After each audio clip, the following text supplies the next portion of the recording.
Back in the 1990s, a little game piece on a McDonald's fries box or drink cup could be worth $1 million. It was McDonald's monopoly. Millions of people peeled those pieces, hoping they might find the one that could change their life. But some of the biggest winning pieces never reached regular customers. Someone was taking them first, and it wasn't an outsider trying to break into the system. It was the man responsible for keeping those pieces secure. His name was Jerome Jacobson. Jacobson didn't claim the $1 million prizes himself. He made other people the winners. And it kept working. For years. So how did one of America's most famous promotions stay compromised for so long? The game itself was simple. You peeled a Monopoly piece off your McDonald's packaging. Some pieces won free food right away. Others were Monopoly properties. And if you collected the right set, you could win cash, cars, or other major prizes. The top prize was $1 million.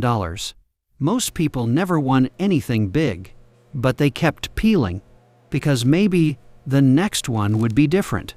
McDonald's hired an outside company called Simon Marketing to run the promotion.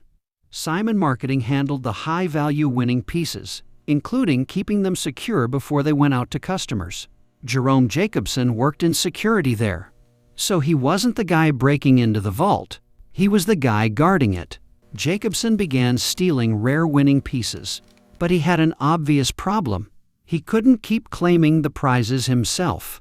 If the same man kept winning huge McDonald's prizes, somebody was going to notice. So he needed other people. Jacobson passed winning pieces to others, and eventually middlemen began recruiting people who could pose as legitimate winners.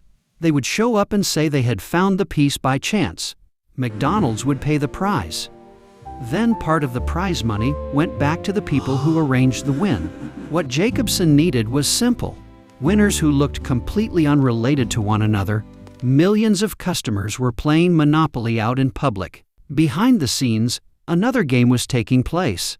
And in that game, someone already knew who the winners would be. Eventually, the scheme produced a scene that sounds almost too perfect to be true.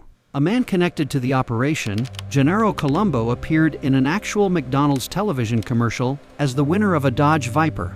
On camera, he looked exactly like what viewers expected to see. Just a regular guy who got incredibly lucky. The people watching had no idea what was behind his win. All they saw was proof. Somebody really does win.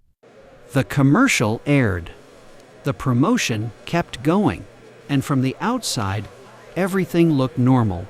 But the more people a secret depends on, the harder it becomes to keep. Someone has to take the money. Someone has to lie.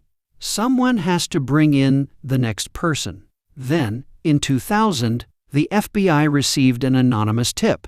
The biggest McDonald's Monopoly prizes were being rigged.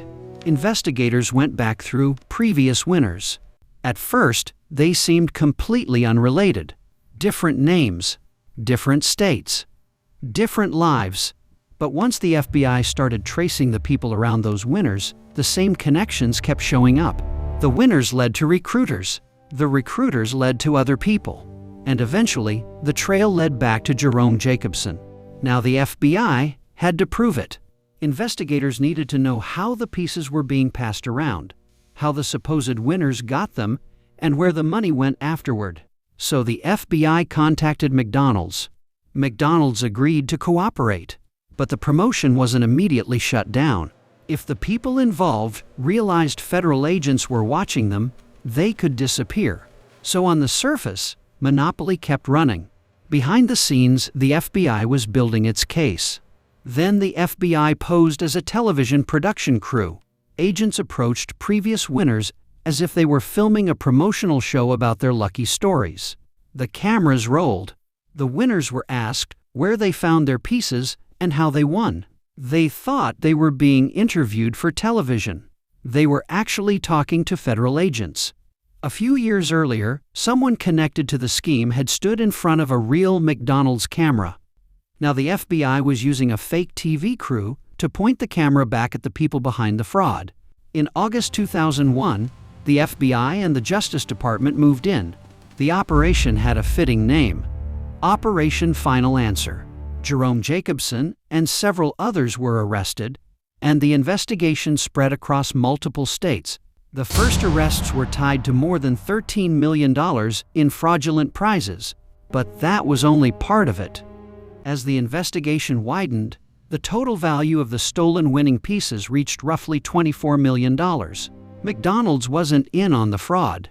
The scheme was run by Jacobson, a security employee at Simon Marketing, the outside company handling the promotion and the network he built. McDonald's later cooperated with the FBI. Jacobson eventually pleaded guilty. After years of manipulation, the scheme was over. You would think a story involving McDonald's, Monopoly, the FBI, and tens of millions of dollars would be something Americans never forgot. It wasn't. The related trial began on September 10, 2001. The next morning was September 11th. The attacks changed the news overnight, and the McDonald's Monopoly case almost immediately disappeared from the national conversation.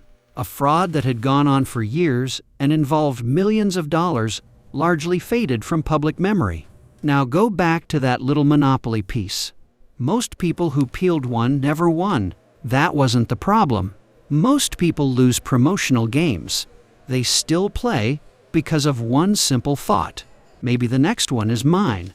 But with some of the biggest prizes in McDonald's Monopoly, someone outside the game had already decided who would get them.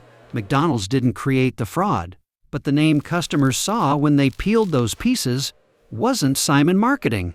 It was McDonald's. So maybe the $1 million piece wasn't the most valuable thing in the game. Maybe it was believing you actually had a fair shot at finding one. This channel finds the true stories hiding behind the names you already know. Subscribe. The next one might change how you see a company you thought you knew. Still echoing.